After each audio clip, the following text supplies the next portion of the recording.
Teamsters Local 155 is the one sponsoring us here. So thank you again for your support of that. And Kelly, I know you're here, so please send our thanks to everybody at 155 for helping us through the day's sessions, the 2-day sessions, and for everything that you do for us. This session, what are we talking about today? Well, we're talking about emergency resilience. And this came from a conversation, and I'll have to shift the focus to my twin brother in the corner there, Hans Dale. He came to me late last year, and came up with this idea right after all the flooding that happened in the Fraser Valley. This idea. So this is really his brainstorm type of a thing. Nexus came from him, but it's such a fantastic idea, and I and as well as by your attendance here, all of us, I think we recognize that there's a need for something like this. How do we get there? We're not going to solve all of the problems or answer all the questions in this session, but we are definitely going to start the conversation and hopefully figure out what next steps are. So that's basically the gist of why we're here, and this just right from the session description. We, as an industry, we are known for our resourcefulness and how we problem solve and what we can do to mobilize and tackle an issue, a problem, whatever it may be, right? How do we mobilize and prepare ourselves for what's coming, and as well, support ourselves as an industry when we're in need, but not only that, support the communities that help us in produce the content we produce. How do we help support them in their times of need with all of the resources we have? So we have created a panel that really, they've kind of gone through this, and you're going to hear the term "not reinventing the wheel." That's something that will be mentioned in this panel, I'm sure. Some of these people have lived through this before, and they bring to the table knowledge, what we need to be aware of as we, as an industry, prepare ourselves for the next heat dome, or the next atmospheric river, or the next earthquake that's going to come and hit our way. So yeah, that's basically that. And with that, let me introduce my panel. Hans Dale, like I said, he's a locations manager, production manager, producer in the industry. I'll give you a brief overview of who these people are, and they'll talk a little bit more about themselves. Tarina College. Tarina is with Emergency Management BC, or no, sorry, Fraser Valley Regional District. There we go. I knew I should have written this down. So she will inform us gooder as to what she's here for. Randall Plitt was with William F. White's, and Catherine Pavoni with Creative BC. And of course, you know me. So there you go. Let's start off first with, seeing as though Catherine's on my screen, do you want to tell us a little bit about yourself? Oh, thanks, Anand. I'm Catherine Pavoni. I manage industry and community affairs over at the Provincial Film Commission at Creative BC. I would say my sort of looking at it from a lens of how do we as an industry help communicate both to our clients and to our crews on the ground if and when an emergency would happen. We work very closely in our office with all levels of government, including the municipalities and the province. And so we sort of have that perspective, that lens for this conversation today. Great. Thank you, Catherine, for being a part of our session here. Hans, do you want to? Yeah, I'm, well, you kind of prefaced me perfectly. I'm production manager, producer in my, in my near, not so distant future. But really, I'm also I'm on the board of the BGC, and we started a committee called the Sustainability Climate Action Committee this year. And in light of what took place last year, just to give a little context to why this conversation came up between you and I just noticed when I was in production, when the pandemic hit, that though we had a pretty rapid response here in BC around getting protocols and things like that in place, in my study of the literature and just trying to understand how other industries get back on their feet after something kind of cataclysmic takes place, I came across this whole world of emergency management. And lo and behold, it was like some of the answers to how we could get going again were right there. But it didn't seem like we had a pathway or a facility within our industry, you know, as an umbrella sort of system to tackle this issue in you know, in that way, in a very unified way. And the simplest sort of way was, when I talked to you about it, was, you know, how could we just have a hotline phone where that we can pick up the phone and say, hey, I'm in trouble, what's going on? Of course, nobody uses hotline phones anymore, it's all on Twitter, but but we don't even have a Twitter group or some sort of phone tree like that sort of lets us access all of our resources to know what the data is, the information. If it is from a climate action perspective, it is going to be, we're going to see a lot of climate emergencies taking place, like floods, like heat domes. People are may not want to hear that, but I think that that's a reality of where we're drifting into in the next few years. And so we should have some structure around that, or at least I think we should try and endeavor to get some structure around that.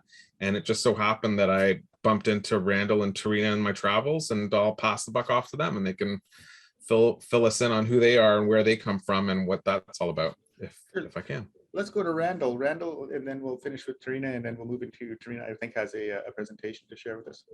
That's good. Then we finish strong. That's a good idea.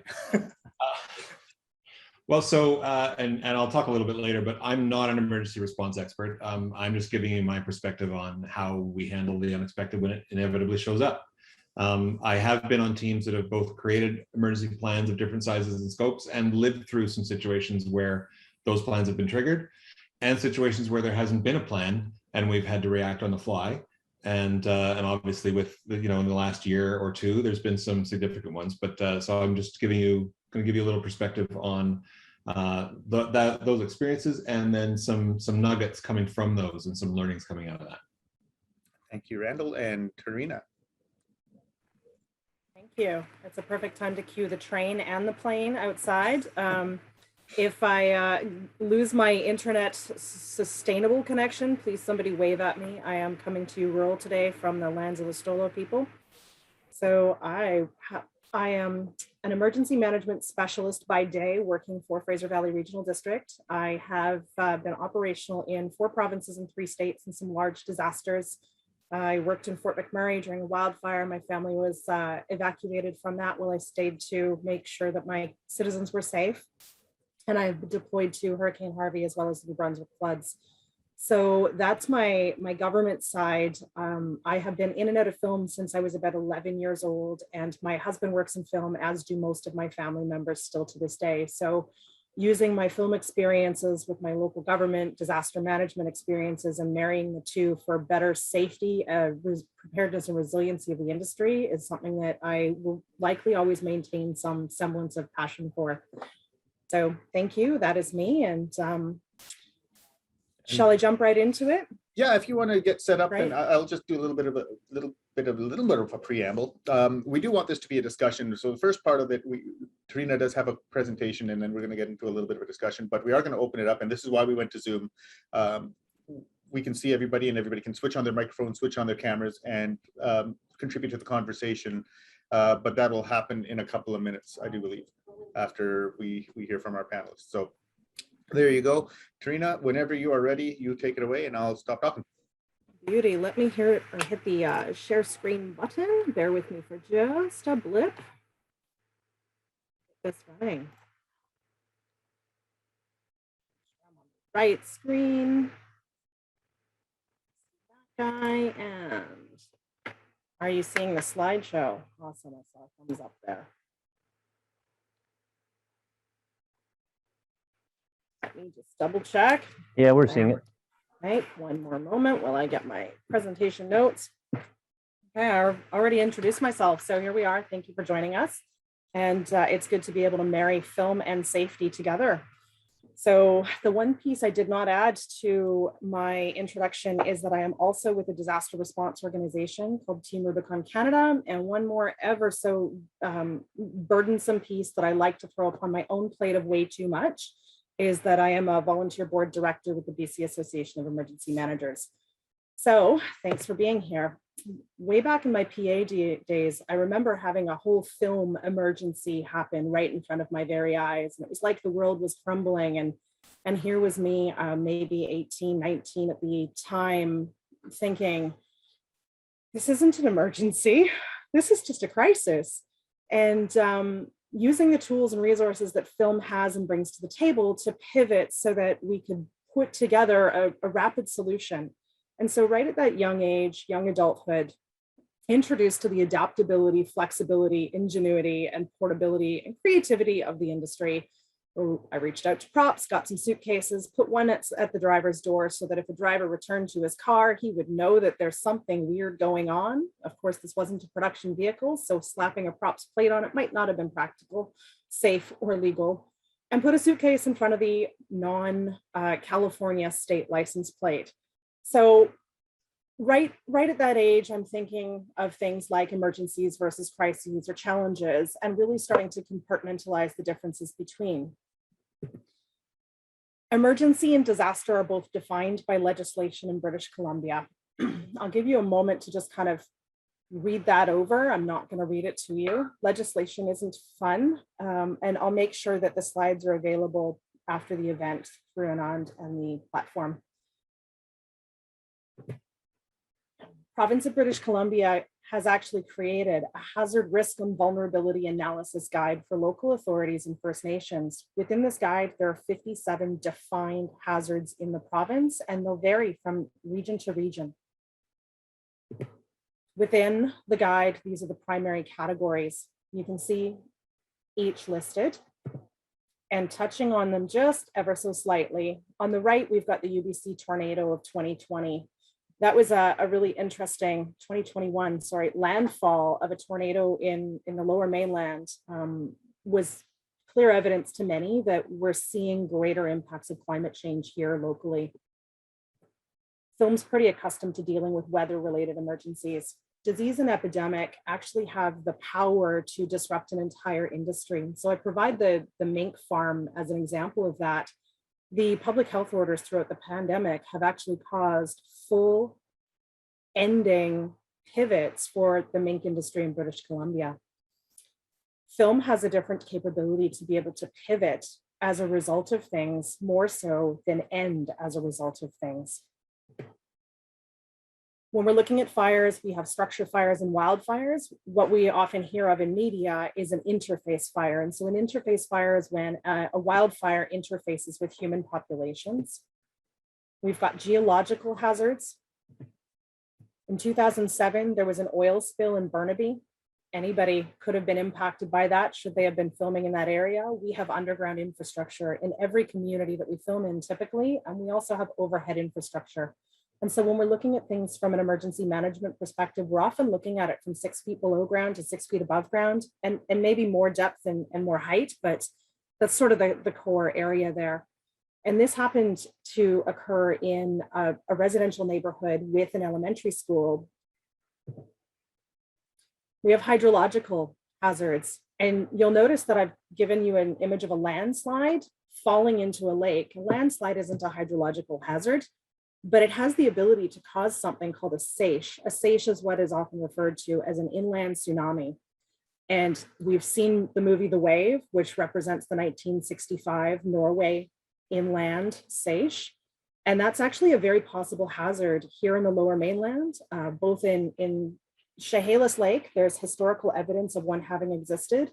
And the Harrison Lake, we're tracking things like Mount Breckenridge up the far end of Harrison that have the possibility to cause broad scale impacts to the village of Harrison and so on. We also have infrastructure and critical service interruptions and emergencies. I've shown you here the overland dike map that exists throughout the lower mainland. Dikes are an interesting piece of infrastructure for film because they make elevated platforms onto which we can put lights and light lifts. When you live in an area that's protected by a dike, like me, we see a light lift on a dike and go, oh, I wonder if that'll hold in the next freshet season. And so there's a very real aspect of something that is a tool and a benefit to some, is actually a life safety risk to others. There are 105 orphan dikes in British Columbia. An orphan dike is a dike that isn't owned by any agency, authority, or industry. It's just nobody's. There's no maintenance, there's no regulations, there's nothing to manage it, nothing to improve it, nothing to make it better. And so I bring that to your awareness because sometimes those elevated platforms look really good, but they were put there by farmers 50 years previous to divert a water source and really may not be engineered. They may not have a load ratio. They may not have an owner. And that's something you really want to think about when you're navigating how high that lift can go and how wide the base of that lift can be. Security threats are something film is really savvy with already. I would say maybe other than security or cybersecurity threats, unless it's at the corporate and parent company levels, oftentimes at the production level, we're actually building upon our personal systems, personal accounts, personal drives. And so maybe there the cybersecurity threat to be greater aware of is privacy protection and the data that we hold in our private accounts, in our personal accounts. Transportation hazards, film deals with every day as it relates to scheduling, every day as it relates to safety. And I shift now right into the realm of disasters and are you prepared? Last year in February, we had a road washout in the Fraser Valley Regional District. In regional districts in British Columbia, we're not responsible for roads, they're the Ministry of Transportation. So we have no way of influencing the speed at which those rural roads, non-primary routes are actually repaired.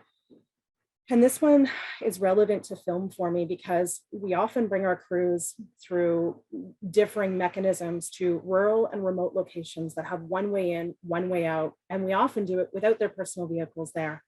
So what happens in the film world if all of a sudden your crew is isolated in an area that actually has only one way out, and that one way out is completely inundated or impacted?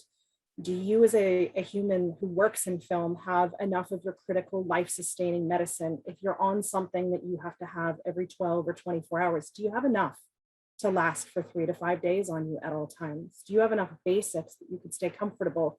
We're really good about trunks full of rain gear, but we're not always really good about keeping it with us right where we need it to be.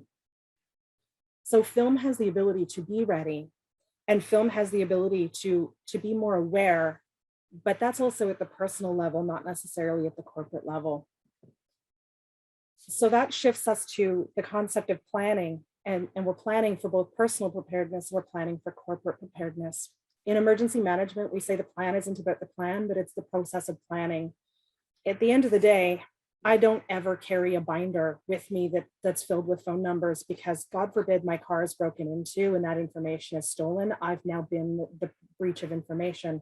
But how do we take the information that we need and we need to have in a moment's notice and have it ready, accessible, have it sustain accessibility if there's infrastructure failures in communication systems, if you lose the internet access, if you lose your telephone, what methods do we have and how do you plan for those pieces?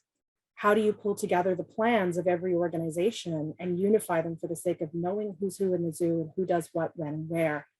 And I think Randall will probably be able to really nail that one home for us from a perspective of one business. Oh, I see the jaw drop. Sorry, hot seat. The reality is when you're planning, you're working with players that you lean on. You're building relationships, allies. You're learning more and more about what each other does so that you're not stuck in siloed thinking, feeling like the only tools you have are the ones in your pocket. What do you do on a film set when the authority that you're filming in or the jurisdiction you're filming in issues an evacuation alert or an evacuation order? What is the readiness requirements for film? How would you know? How would you be informed? And Hans brought forward the alertable tool, which is a passion of mine. I used it in Alberta. It's the foundation of the Alberta Emergency Alert System. I was the first in BC to bring alertable into a local government alerting system, and it started a big trend. So I carry a list in a software system of all the different players that are using each of the systems that I know of. But there is no legislative requirement in British Columbia for a local government to have a system They just have to have a mechanism to notify. And often those mechanisms are the assumption of calling mainstream media and saying, hey, we're issuing an evacuation order for this area, or sending firefighters out door to door. But if you're in a community that has a notification system, who's the point man responsible for knowing which system it is and making sure that someone actually has that system and knows how to use it? Richmond is a neat city because they're so big and they have an international airport with international travelers, of course, but their system is actually a direct online web sign up that's an in-house build. And so if you had to go and sign up for every single system in every single jurisdiction that you're in, that's a big list to start diving through. And shifting with emergencies, we know that emergencies will continue. They'll carry on, they're going to get worse. And as we have more climate issues, we're going to have more emergencies and disasters. And so I bring us right into the food realm.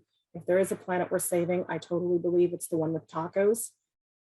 And I really miss my film days where I would just wake up and go to work and they would feed me and feed me more and feed me more. And that brings me to thinking like a scout. I was a Girl Guide and I have been a scout leader. I have 3 boys. And within the scouting realm, every child and every adult has what's called a mess kit: plate, bowl, cup, knife, fork, spoon. And we do our dishes with 3 bins on a table, and one dish has a 10% ratio of a sanitizing product in it. And after the water is dirty, we dump it out and we get a little bit more water. And as much as I miss my film food days, I hit a point where I started carrying my own reusable cutlery. I never really got to the point of carrying my own dishes yet, despite every time I threw a dish in the garbage can, I would really feel a sense of guilt about it. And the complexities of waste management, and the human footprint of the industry of film as it shifts and becomes more aware of global impacts and climate adaptation, I really encourage that everybody find their own ways to make a personal and direct impact on waste reduction in general. And if we start there, one of the things that I personally think is beneficial is the reduction of cost of waste.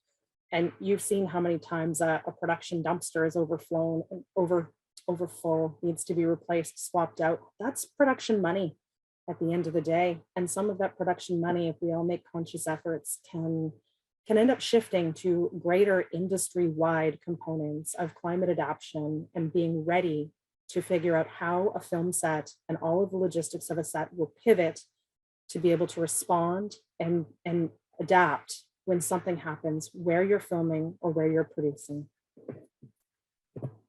Thank you.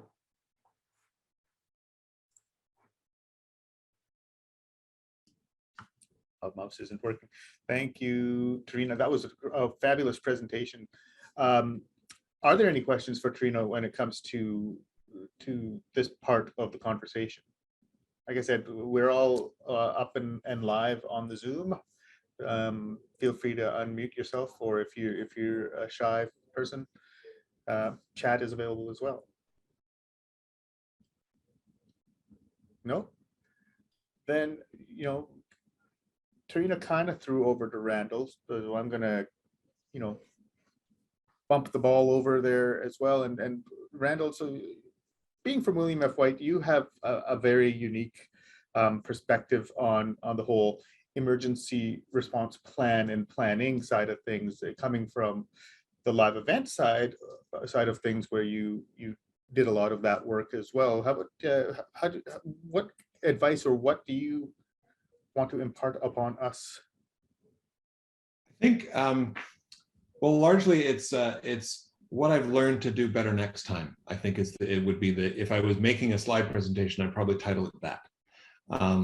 You know, as you go in, especially in emergency situations, they're rapidly evolving, and I'm gonna touch on this later, but we all only have so much capacity to deal with something, and without a little bit of forethought, we quickly get overwhelmed, and it becomes way more challenging to deal with this thing we haven't dealt with before.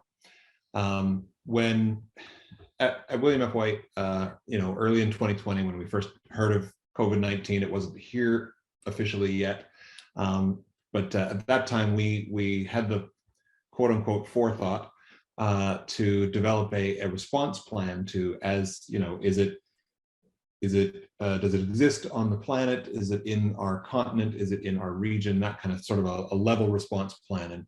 And we hadn't planned that in advance, but you know, at least we were thinking about it as things were evolving. By the time we were actually had that plan done, we were already at level 5.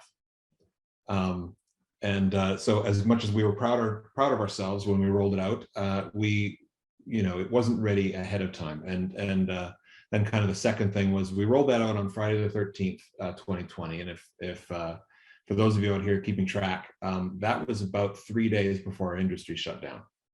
So we developed a plan for how to keep operating and responding to it in a changed situation. We completed it and rolled it out 3 days before our industry closed. It was a good effort, but it wasn't something we were truly ready for before things showed up.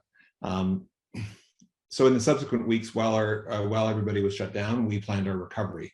And that time allowed us to gather about 60 staff members across the country in different working groups to work through impacts to our different locations and our different sizes of operation, develop a plan to address all the different risks that were identified when we reopened.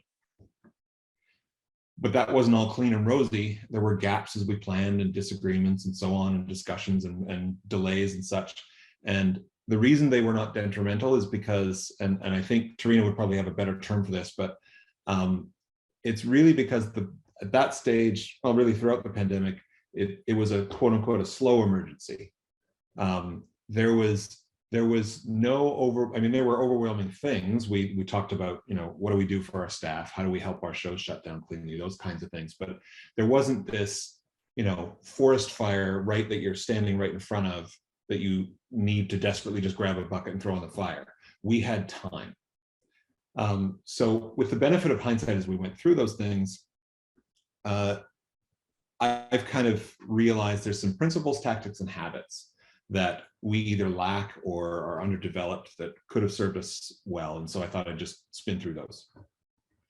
The principles that I've chosen are unity of command, leadership in response, and the power of your people. So I'm just going to touch on those. I wrote them out so I don't forget what I'm talking about. But unity of command is actually a principle from the incident command system, which is a system used for managing rapidly evolving incidents like forest fires, floods, or major accidents, things of that sort. What it means essentially is that everyone who is working on an incident has clarity on who does what and how decisions are made and communicated. The last thing you need in an emergent situation is lack of clarity on who makes the decision. There's even a principle within incident command that says the incident commander is the incident commander until they say they're not. So if I show up at a scene of an accident, I'm the incident commander, even if somebody more senior shows up after me, until I say, okay, you take it now. What that gives everybody there is clarity. And clarity is what is vital in an emergent and rapidly evolving situation. They're typically very dynamic and evolve quickly. So unity of command is also designed to ensure that people have capacity to deal with what's in front of them by defining clear areas of focus. There's no rule saying that you would have to follow the same structure as the incident command system, but I'm going to go through just a high level structure that I'm probably not going to get right, Tarina. So you can throw something at my screen in a minute. But as I go through them, maybe just think about for yourself how these areas divide up the different types of activity. I have a metaphor I use sometimes where, say, imagine you're driving an F-150, old style, 1975-ish 4x4 on the highway, and you want to go off-roading.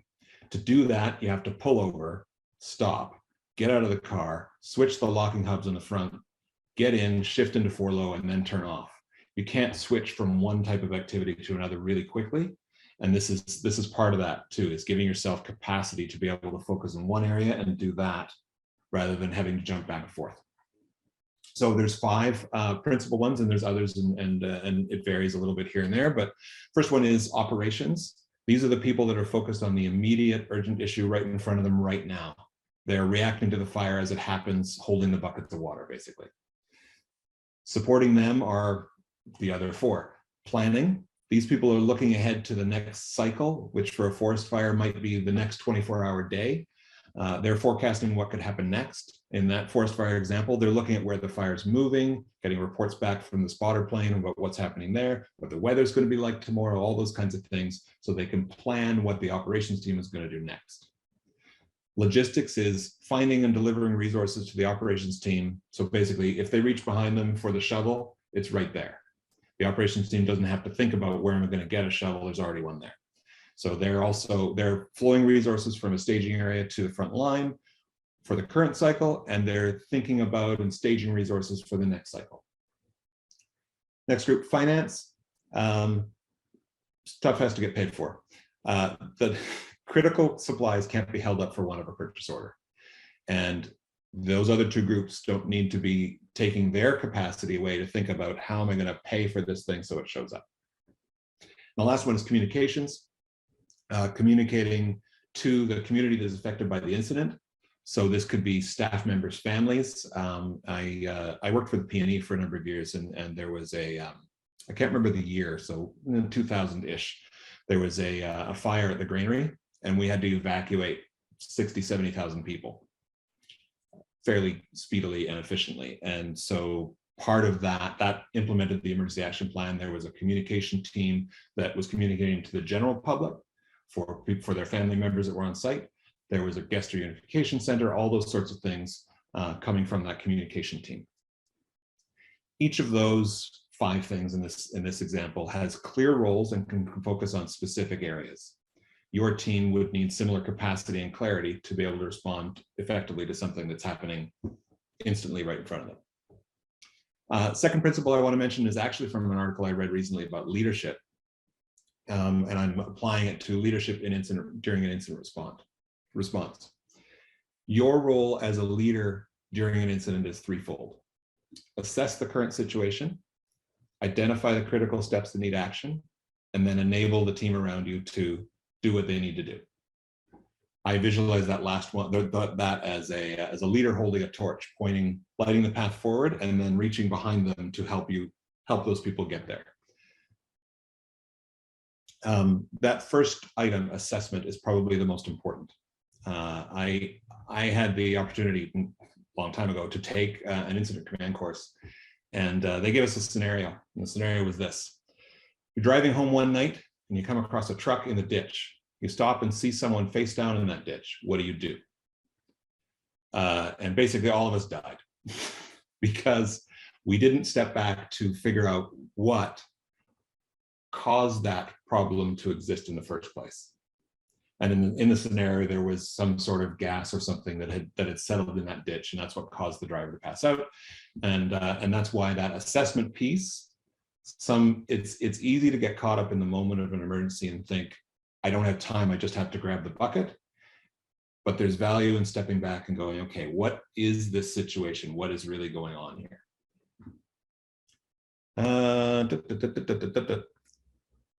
Right. Just a moment, I lost my place. Oh, there we go. That's the problem with the scroll wheel.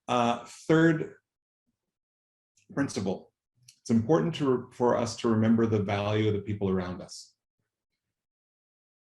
While that clarity and unity of command is important, leveraging other people's experience allows us to increase that capacity. If you're facing that forest fire, you do have a reduced capacity. You will end up having to ignore people simply because there's no system in place to hear them, and that misses a critical opportunity to leverage their experience. So going to the William F. White example, when we developed our response to the pandemic, those working groups were vital to enable us to design that flexible response across all different parts of our business. A couple of tactics and habits, and then I'll wrap up. I want to mention one tactic that can seem counterintuitive, and I forgot to look up the name of the author. If anybody wants that, I will go and find it. It's from a book called Contrarian Leadership. And the principle is put off decisions as long as possible.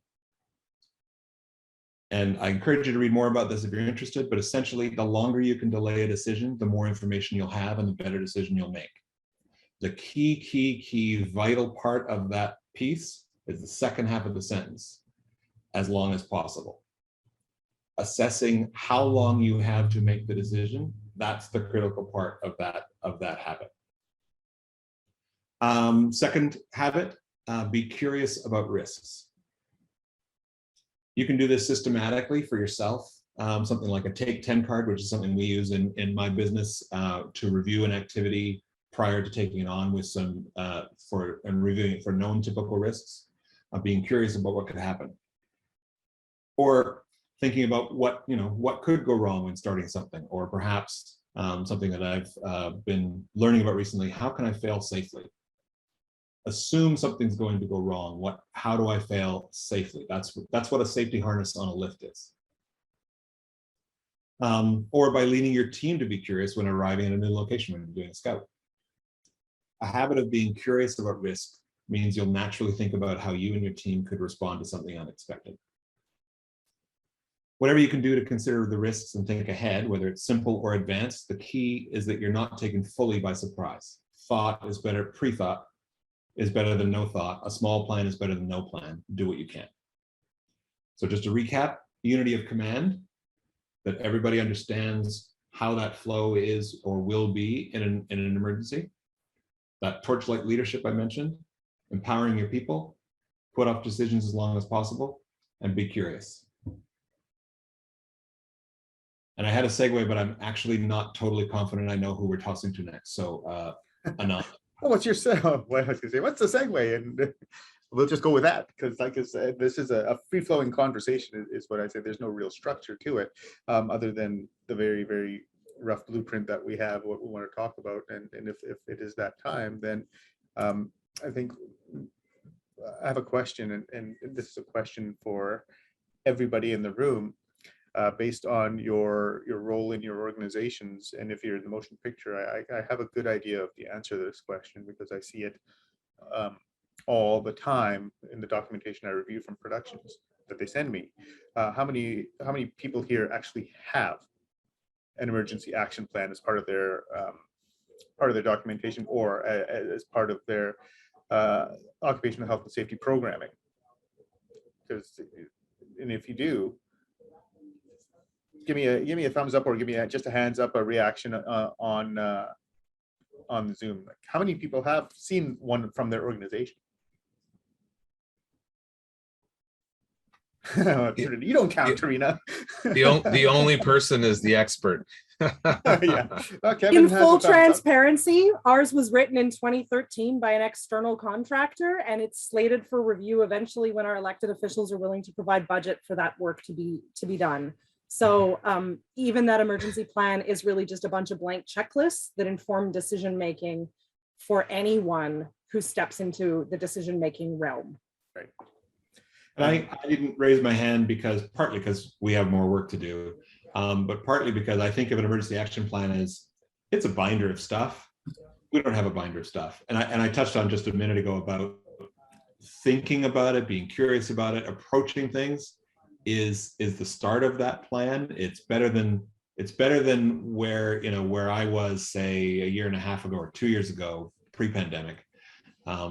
It's not a full-blown binder or three. Right. So that's why I went, oh yeah, we have more work to do too.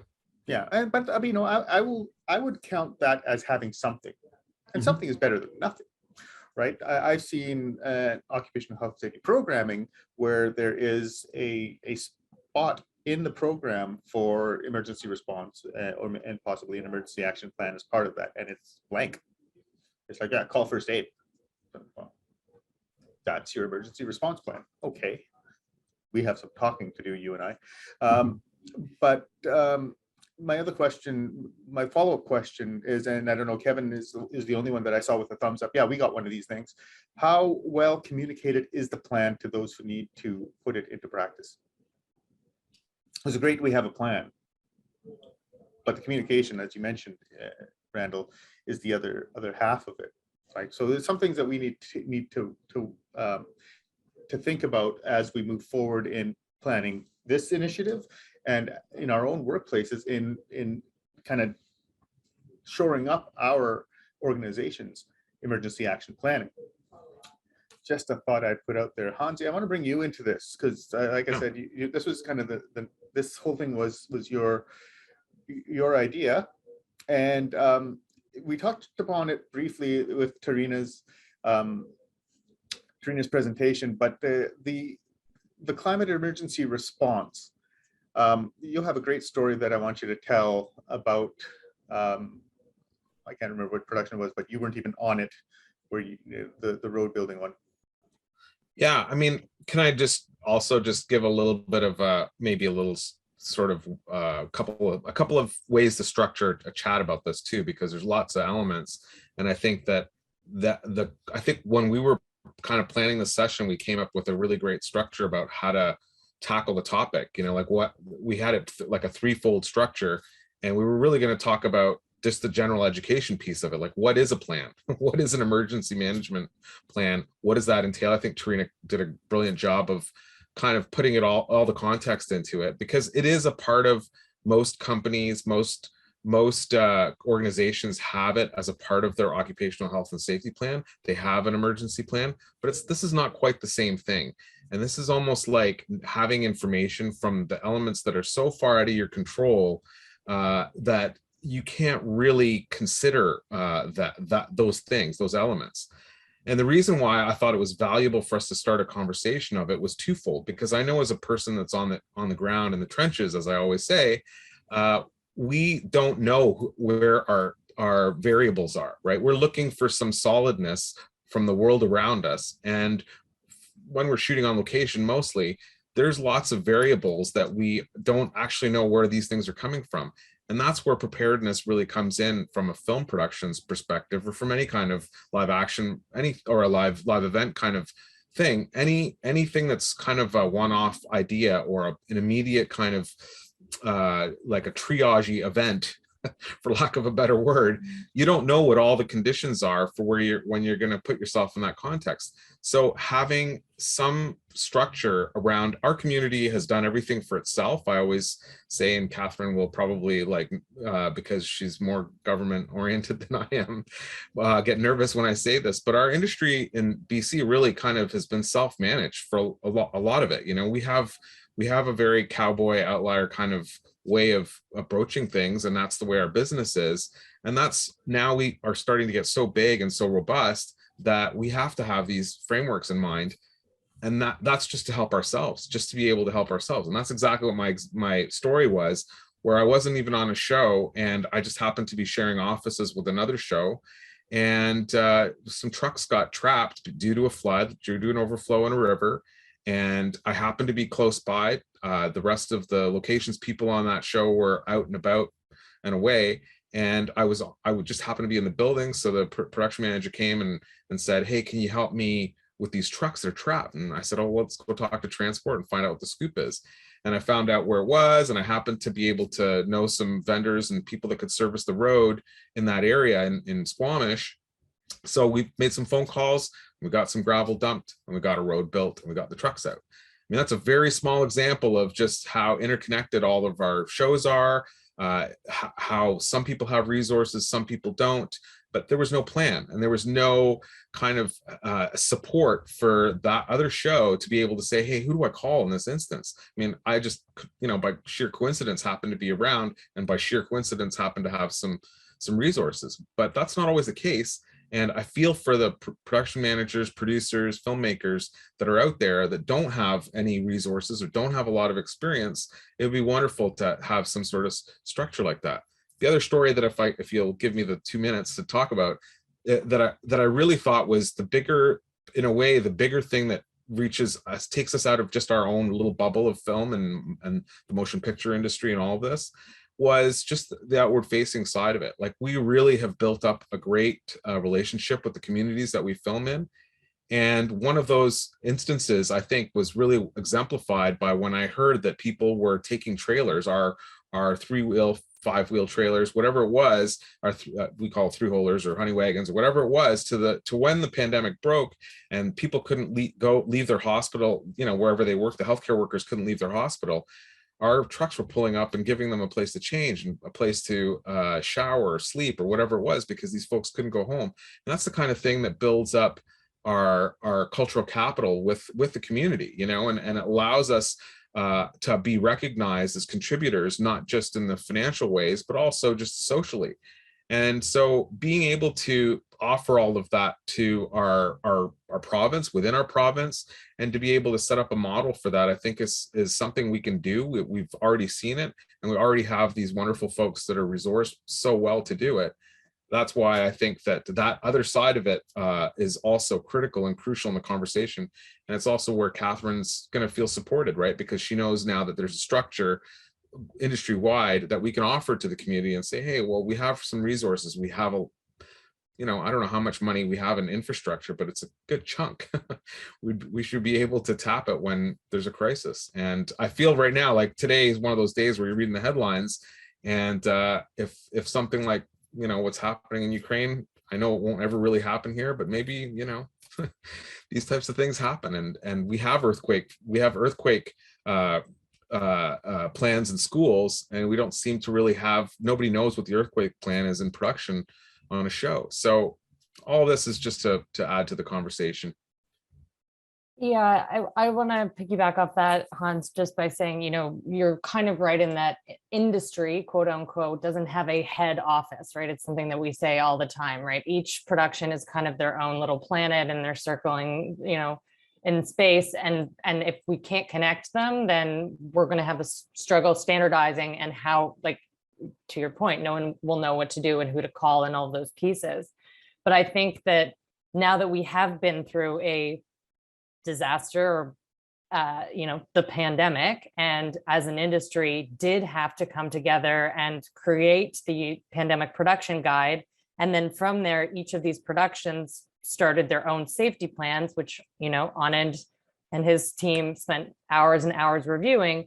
Why could it not be something similar that happens for us as industry, right? Like we make the mothership, we make a document, we make it easy to understand and helpful, and then sort of the productions can pick up and make their own individual pieces there.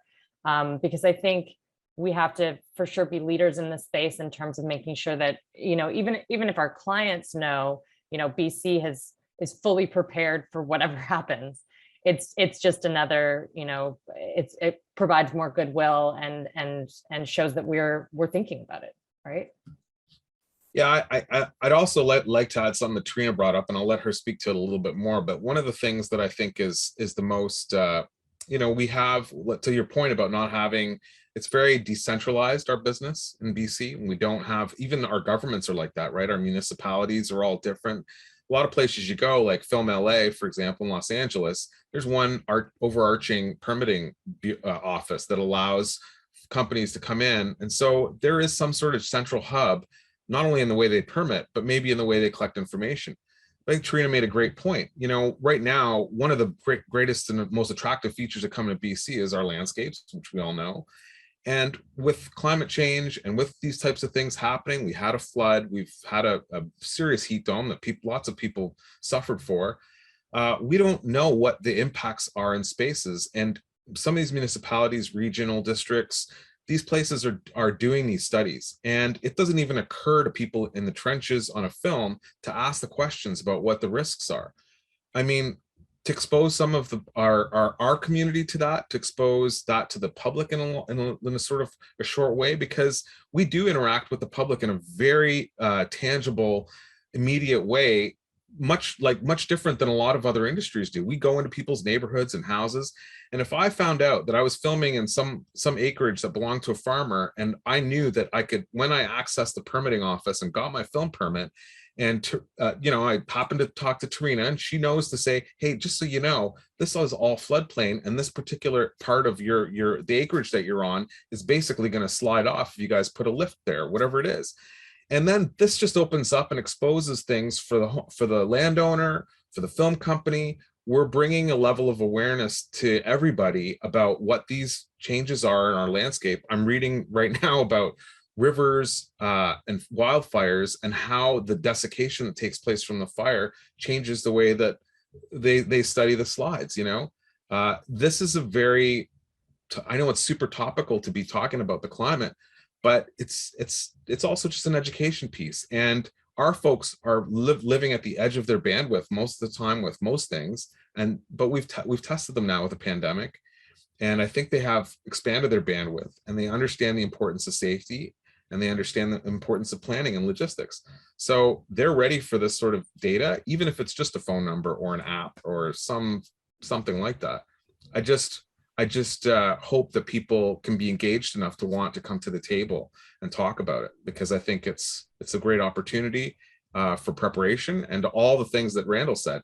There is a leadership. We have a leadership structure on a set. We have a leadership structure within a production. We have a great leadership structure within our industry, because we have you, Catherine, and you, Anand. You're doing all this sort of very, very somewhat tedious work so that people can be really well supported and prepared.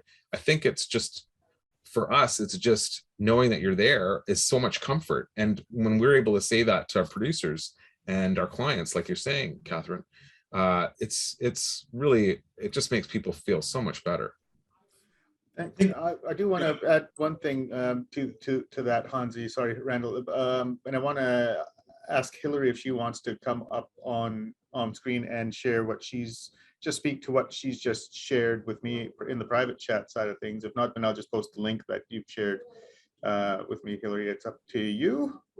But I'm gonna copy this real quick. I can, if that's helpful. Like, I'm by no means an expert, but there is so much information out there, specifically from a BC point of view, because there is a well-developed emergency management response. And the business case writes itself for investing in this work right now. It's proven from a Canadian statistics point of view that for every dollar spent on emergency preparedness and risk mitigation, you save $6 in recovery and response. And that's been really consistently documented across Canada and in the things that we look at when we look at response. And it's really hard when we look at COVID, because traditionally, when we think about emergency planning and response, we're planning for an event that happens. And so you have your assessment, you have your immediate response, and then you have your recovery. Whereas with COVID, all the layers kind of are happening all at once.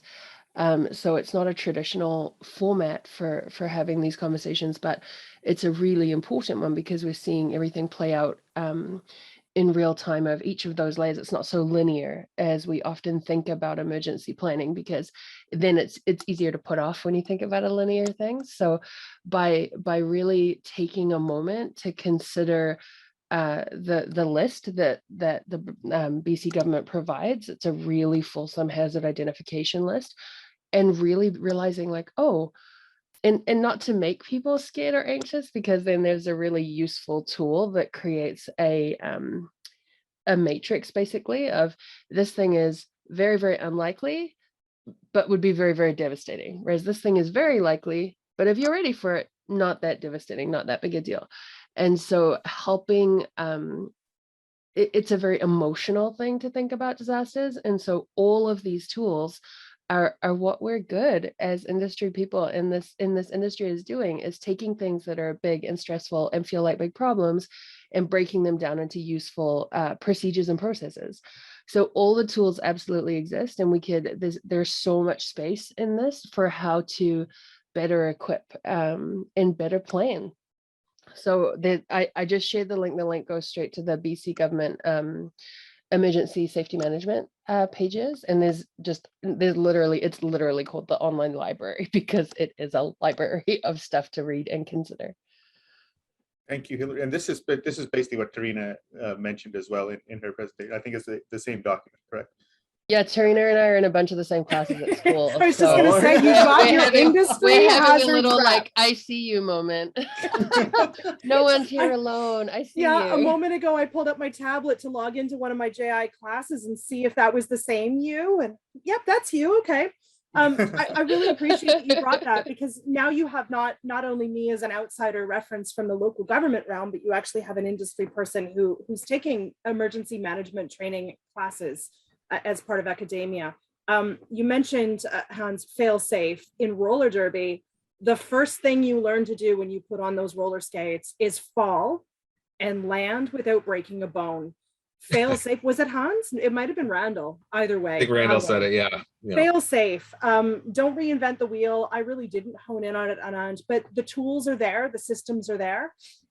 One thing that I could point out as a major gap right now is that the film application and permitting process does not link in most local governments with the hazard data that a local government has. And that's not necessarily a fault of the film permitting, but that the film development in local government just wasn't unified with emergency management pieces.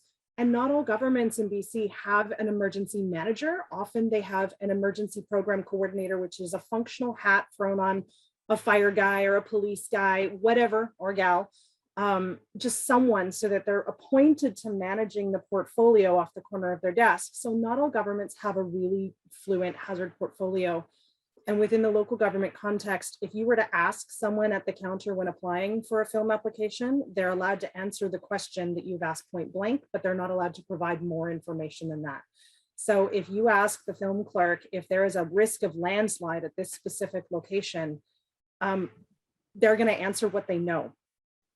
Within FVRD, we have a massive public library of more than 1,000 geotechnical and hydrotechnical assessments posted publicly online. You'll never find it unless you know exactly where you're looking, because it's actually under planning and development, and it comes from the development perspective. We require since 1995 that a developer assesses risks with scientific assessments and puts a letter of assurance on file that any known or understood risks are mitigated in the development phase. And so we know that any new developments post 95 are built to safety, but that doesn't include crown lands, and no one assesses the hazards on crown lands unless there has been a specific trigger event requiring investigation. And one of the things that I think is really beneficial to emergency management relative to the film industry is that emergency management really brings together the business units of every organization. Within the context of emergency management, I might be called an emergency manager, but I don't manage emergencies. I build systems and frameworks to unify all of the functional business units of an organization so that that organization can manage its own responses. And so Randall's experienced that for sure within White's, where you might not be an emergency manager, but you're managing all of your business units to be able to adapt and respond. And one of the pieces that came up in our pre-discussions for this session was WorkSafe requirements in comparison to emergency planning pieces. EM and occupational health and safety are two different pieces, but I had a sticky note to remind myself to speak to this one. We have had industry representatives in the last couple of years either vanish or die while they were doing preemptive work, preparatory work for their week ahead, or you know, they're not on the clock. So nobody's actually responsible for them when they're not on the clock for check-in, check-out, working alone. And while it's not directly and inherently tied to the grand scale climate adaptation, we can't even begin to adapt to climates if we don't have our people knowing that they're safe. And so I really wanted to give this audience the knowledge that the Adventure Smart app exists and the Adventure Smart website. And while their intention is for people that are going outdoors to be able to identify the tools that they have on them and when their intended destination time of return is, and if they don't return, who their emergency contacts are and where they were last going to be. That's an invaluable tool that's made for outdoor rec that could also be equally applicable to industry members who are exploring, hunting for greens, scouting in the backwoods on a weekend because they're building up their portfolio. So, oh, thank you very much for that. Yeah, Adventure Smart. Carry on. I love it. I think that's, you know, the other piece, of course, for Anand and Catherine. And I mean, I will try, I'm sure I'll be the agent for it within the guild. But because this is so much sort of a new world for us, just to have some sort of class or some sort of Zoom about this topic, to put it on people's radars, I think if it's never been more, to me, it's never been more important that we start to have these considerations, because we are now operating much more like a giant, you know, poly-armed caterpillar in the film industry. We're so interconnected. Shows are super connected. The studios are connected.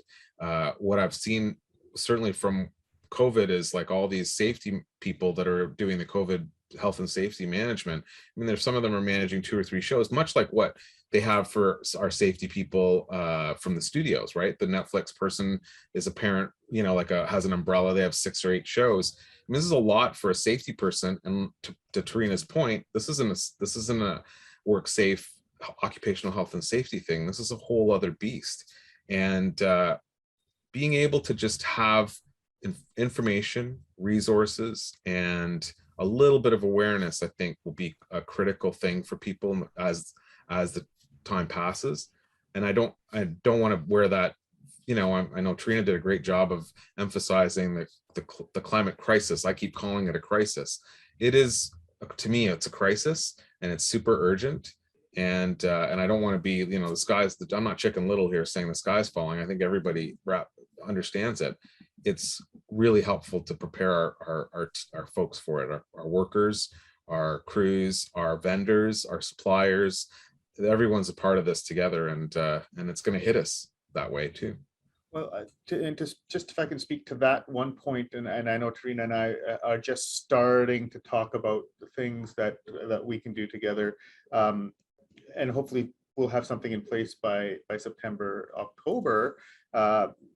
Actsafe's Injury Prevention Week for 2022 is focusing on emergency response and emergency management. So there are resources being planned and developed, and like I said, I mean, Tarina and I we just really re-met about this last week, met for the first time, or re-met for the first time. I don't know how you want to phrase it, but but yeah, I totally agree with you, and that's what the big communication piece is there, right? I mean, we do have to train, educate, and share the education and training amongst all of the people in the industry. And yes, that's definitely a place that we can help guide the conversation and deliver the resources through our networks, both employer-wise and labor-wise, for sure. So it's so great. I'm just gonna rope her in that Hillary is learning about this too. That's just sheer great confluence or coincidence or whatever it is. But just having this very energetic young person at AESC is going to be very helpful in getting this word out, I think. So we'll have to see how much Phil can let her go, because she's already taken off a big chunk of the motion picture industry orientation course. So maybe by then, you know, Hillary will be done with that. You can move straight into this, right? You know, maybe. I think, and Hans, you mentioned something earlier a few minutes ago. We did have kind of 3 of topic, and one of them was the emergency plan, and the second one was resources. And I keep on thinking there's a scene from Princess Bride where he goes, "What are my resources?" And that is actually a principle of incident command, where the first thing you do is, okay, what resources do I have at my disposal to attack this thing? And that one I is kind of the biggest question for me, because I think it spans a bunch of different things, whether it's the assessment tools to help us make an emergency plan, or whether it's external resources that we can tackle, like is it a where do I get gravel to build a temporary road, Hans? Or is it our own resources? And I think we talked about this a little bit when we were prepping too, is how can we provide a library, whatever, a resource of resources of things we have within our own industry to help each other. And then the third piece was, well, if we have that, then we can use it to help others outside of our industry as well. And so it was kind of those 3 buckets, I think, where we talked about was, what's the plan? How can we develop, or what even is that, what are our resources question? Because it's a very broad and murky thing to ask. And then once we answer that question, can we use that answer to help beyond our industry? Yeah, that's exactly the 3, when I say the rough blueprint that we wrote down, the exact the 3 buckets that we have: the action plan, what resources to assist the industry, and what can we offer to community, in that order. And you're absolutely right. We have to answer that question. Is we have to do an assessment of our own industry and ourselves. First, what do we have? How do we mobilize that for ourselves before offering it? I mean, it's just, you know, natural progression of things, right? The last bucket there on end, like the community piece, it reminds me of, you know, when there was the flooding in Abbotsford, and everyone sort of was calling our office or calling them and asking, what can we do as an industry, right? Because obviously Abbotsford is, you know, like all of our jurisdictions, really important to the film industry, and people wanted to help, right? And I think that is also, our industry is made up of super resourceful people, and they like to jump on things and action item things and get things out there. And so very quickly, you know, we did a big collection at Creative BC and drove it out there, and it had an impact. But how do we have an organized fashion of doing that every time, so that we're not doing it in a silo and one organization's, you know, providing donations or this or that, or we're overlapping. I think that's really important. No, absolutely, and that definitely does fit into the last bucket, and it totally makes sense to not just have one. This is me just talking to my brain, thinking I don't know if it's useful to have one central bucket or place to organize all of this stuff. And I'm thinking actual infrastructure wise, warehouse to house all of the things. And if it's like Creative BC downtown, that, I mean, that's an awful long ways from Abbotsford, but maybe we do regionalize it: interior, Fraser Valley, Lower Mainland, Island, Island North, Island South. But these are all discussions and things that we'll have to flesh out, and not only for the communities in those jurisdictions, but for productions filming in those jurisdictions as well, right? And this goes back to the same theme that we're all going to hit over and over and over again. And if we're missing that theme, I'm going to try and be a reminder of it, that most of this is, there's some blueprint for all this. We're not, you know, the reinventing the wheel piece is got to be acknowledged and remembered. We're not the only people that have ever come up with, you know, this idea. It exists out there. There's a whole education piece to, of course, learning about it and learning what it means and how it's structured and how it's built. But I think that there's a lot there that can just be applied almost instantly to what we do. And all of a sudden we have the bones of something really fantastic, so that people can feel assured and safe, you know, as safe as can be. It's a funny thing, risk, isn't it? In the last couple of years, we've had so many conversations about what risk is. What's the risk if I take this mask off in this environment? Or what's the risk if I don't have the air, you know, circulating at the right number, whatever it is?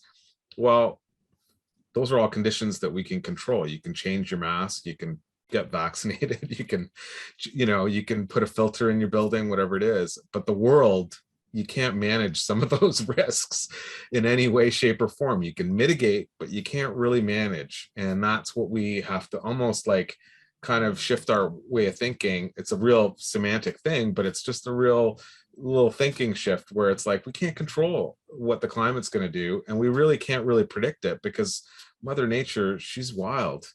She's wild. And right. Yeah. So it's a real interesting thing, risk. Sure. Hillary, I apologize. Your hand raised up is kind of behind my ring light and I couldn't see it there. So Hillary. Are you there? Hillary?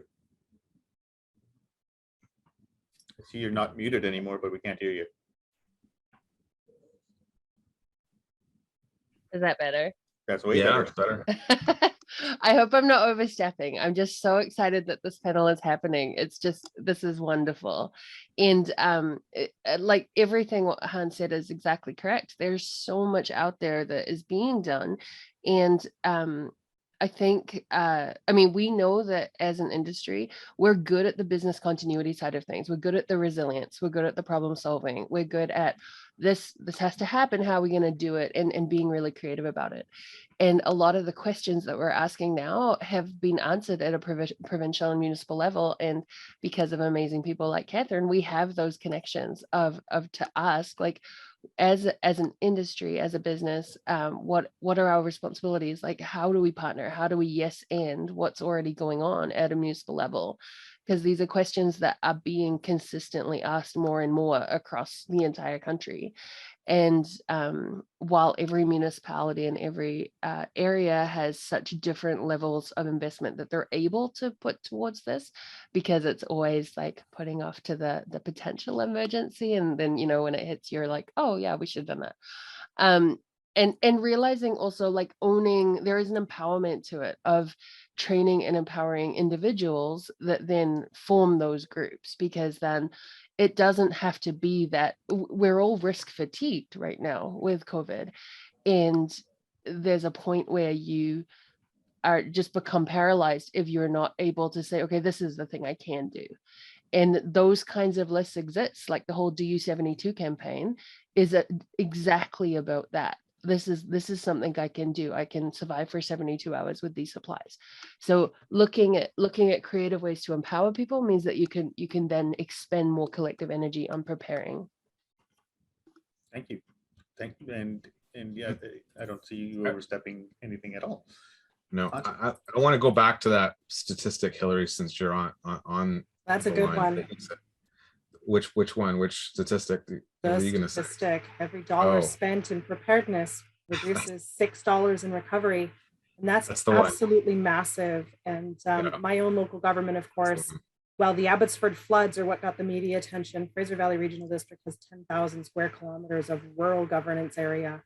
And we had 66 geographic areas of impact, with more than 50% of our population either evacuated or flooded or impacted by landslides. And so I think about the speed of film in comparison to the speed of government. And I think that's a really important piece for any committee, working group, action going forward to recognize as a salient point to film progress. It is absolutely invaluable when there are lives in the balance and there are resources at your fingertips to recognize that government does not move fast. And that is one of the things that I find the most challenging working in government, having worked in film. I wanted to provide 4 questions for everybody. And they're EM questions that I always teach when I step into an emergency operations center, when I'm working with people that have never been in that format before. And there's a common theme: trust but verify. It's not just relevant to emergency management, but to all industries. And anyone on set has or who's been on set or in film and heard gossip or rumors immediately wants to verify those, right? We don't change our entire life patterns or work patterns until we verify that information. And film's really good about verifying information. But the 4 questions are: what is the current situation? What are you asking me for? Or what are you asking me? And what are you telling me? And how much of it is mine to solve? And I'll type them out in the chat after I'm done talking. Those would have been really invaluable in my film years, because oftentimes in film, we get really worked up based on what we're dealing with, what is at hand. And we tell someone what our issue is, what our challenge is, what our problem is, and people immediately walk away trying to solve those problems.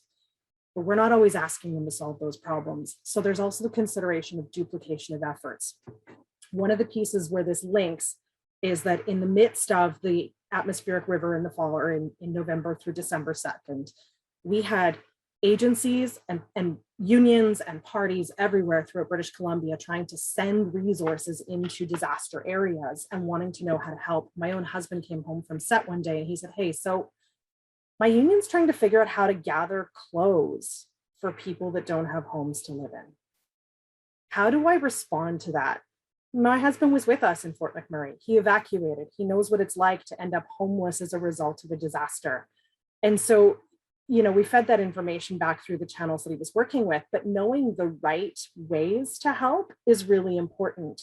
And to be realistic, unless there's a specific call for donated goods actually end up as the second disaster. And in all research, in all disasters, donations become a nightmare. They become a logistical nightmare. They increase bed bugs into non-bed bug areas. There's not enough storage to store things. People don't have homes to put them in. And so as you're looking for ways to help, I really encourage that you look at the assets that film has and figure out how those assets might be available to assist. And coming to the asset aspect, during the wildfire season this summer, as Lytton evacuated, the Lyttonites were distributed everywhere throughout the Lower Mainland. Commercial accommodations were massively full. oh, all of a sudden you've got commercial accommodations that are full. That causes a business continuity impact to the film industry and all of your external out of geography resources that are inbound needing to have shelter. And so some of the pieces that the film industry is really phenomenal at are mass feeding and figuring out how to keep people warm and dry in the middle of horrible weather, or cool in the middle of the hot summer. And so even through the heat dome, we had a lot of pressure for cooling centers to be activated in all government areas or all jurisdictions, but we can't necessarily activate a cooling center when a center doesn't have an air conditioning unit. So I immediately flipped to my film hat and started thinking about construction and commercial grade air conditioners. Well, what about putting a tent in a parking lot? Can we actually cool the tent and make these public spaces? How about water? Where's water? So all of these pieces really do correlate with the assets that film has. And I dropped a link in the chat there to something, EML Canada. EML Canada is a software, web-based software that an ally of mine that was deployed to Fort McMurray saw the challenges in managing disaster logistics and assets. And so EML Canada is basically like a subscriber yellow pages. You manage your own portfolio, your own profile, you manage the resources that you own and operate, and you drop a pin or you define the geography in which your resources are available. When there's a disaster, a government like my own, who has a membership to this, would be able to say, hey, we have a disaster in this geography, and here are our needs. And all of a sudden, we can build that context and conversation right within that platform. So it could be good to look at going forward. And again, keeping in mind with the speed of government versus the speed of film, film might be able to do things faster than government and might be able to offer the resources faster than government can actually figure it out. And so as this conversation continues and in the coming months, there are some provincial associations that I can link whatever comes of this with to be able to connect the dots. Thank you very much for everything. I'm just looking at all of this stuff in the chat, and we will capture what's in the chat and make sure that it is someplace to share with the group. We've got about five minutes left before I have to wrap things up and do the conference closing. So I am also gonna put at this time an email address into the chat as well, and that's motion picture safety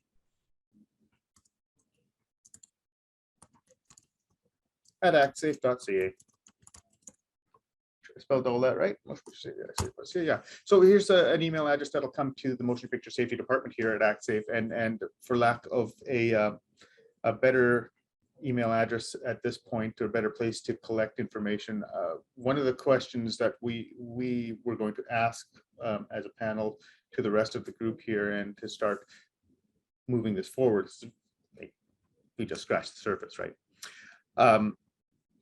If you want to be involved in the process of developing the resources, or just being in on the conversation, or be up on the things, we need a way to get a hold of you, or we need to know who's interested in this stuff. So motion picture safety at actsafe.ca.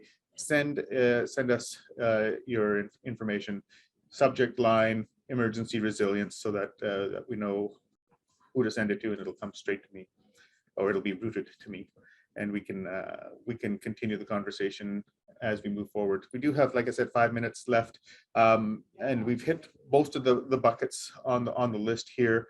A lot of great resources are being shared, a great conversation. Hans, Randall, Catherine, Karina, anything else that you want to add? Can I just say thank you to everyone for taking this up and being a part of this conversation. I think it's brilliant that we've found Tarina and Randall in our travels here, and they have so much to give. And now I think we've got Hillary on board too. So there's lots of great people, because of course this is an important topic. But I just feel very appreciative and grateful that that you could host this and have this conversation. It's really great. Thank you. Oh, my pleasure. It's something that I when we were talking last year, it's something that we definitely notice a lack of, and on a smaller scale, I'm talking about the occupational health and safety side of things. that I don't see it on our productions. And when we had lunch in what was it, November, I guess? Yeah, it was one of those things. It's like, this is a serious problem when it comes to the way the climate action is moving. And one thing that we have in the notes that we didn't even talk about, was climate refugees, right? We haven't even talked about and we haven't even touched that No, part of the subject yet, right? there's so many, I think, I mean, not to take this away from the focus of this particular chat, but there's so many impacts coming from, and like I said again, I don't want to be the Chicken Little, like the sky is falling, but the sky is kind of falling, and I'm only going to be able to be this calm because I know that we're having conversations and kind of planning for it.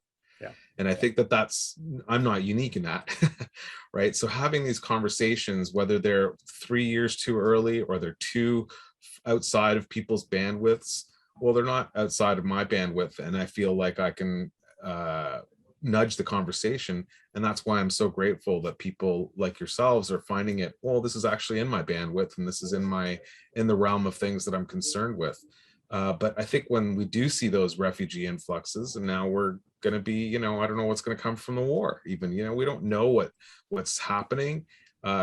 Climate events cause people to migrate in places in an emergency situation.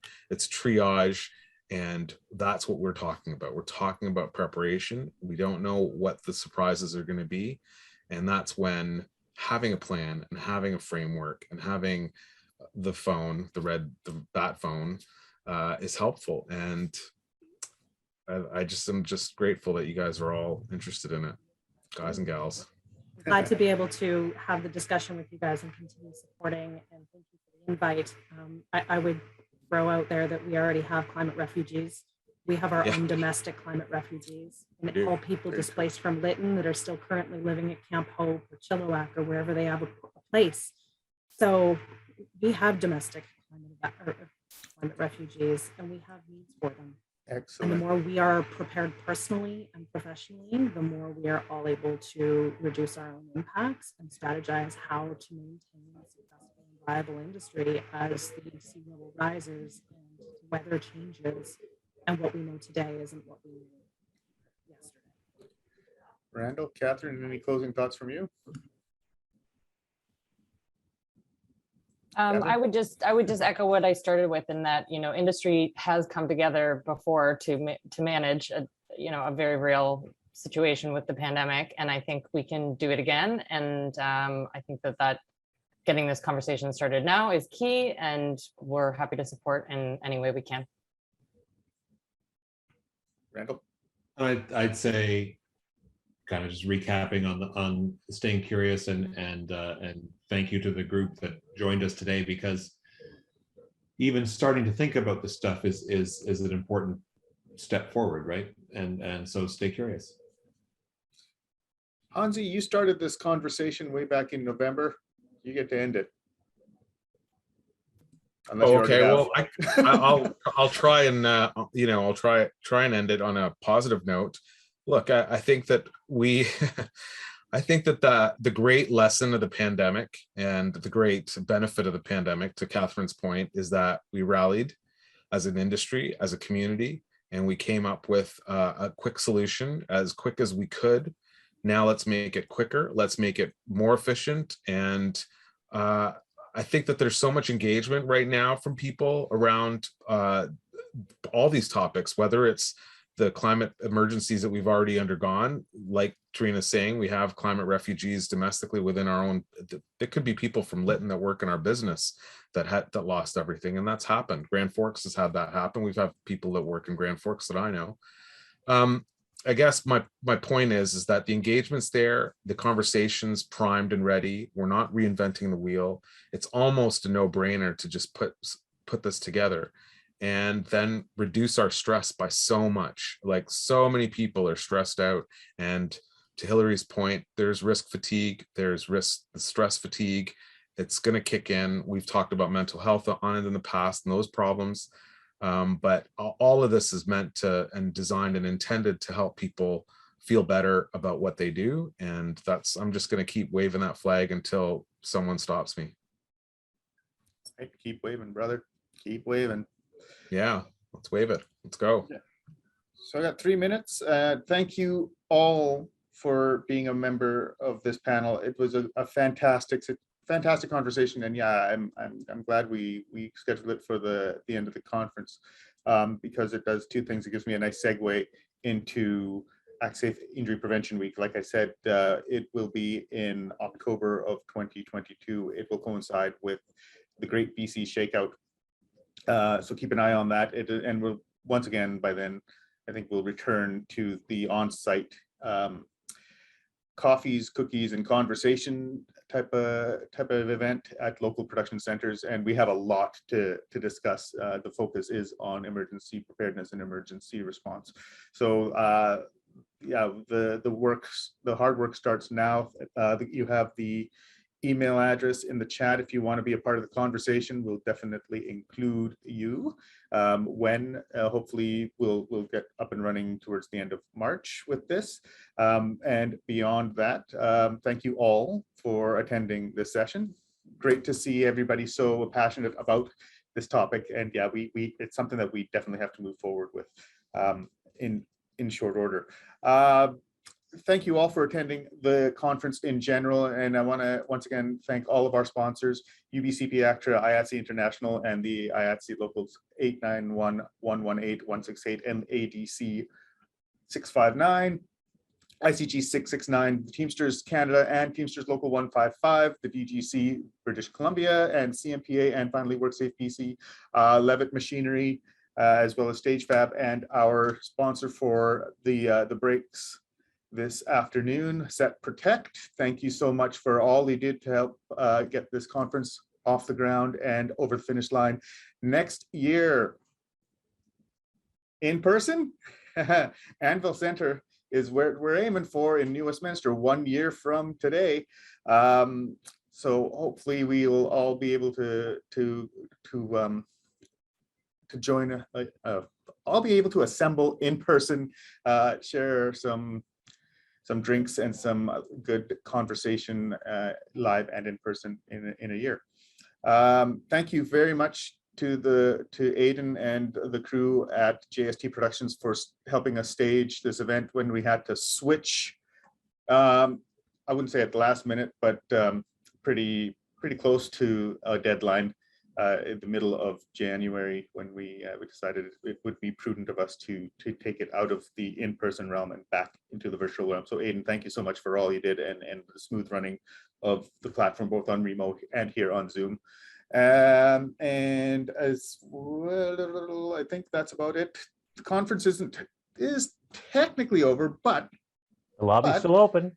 I was going to say the lobby is still open. Remo, you can head back to Remo and you can sit in one of the lounge couches there and have a virtual conversation, share a virtual drink. I've got my Pepsi Zero here, ready to go. Hansi's like, no, you can't drink that. It's like, come on, man, it's been a rough day. I need some caffeine. Other than that, thank you very much for joining us, and we'll see you next time. Thank you. Take care, everybody. Thanks, everybody. Bye-bye.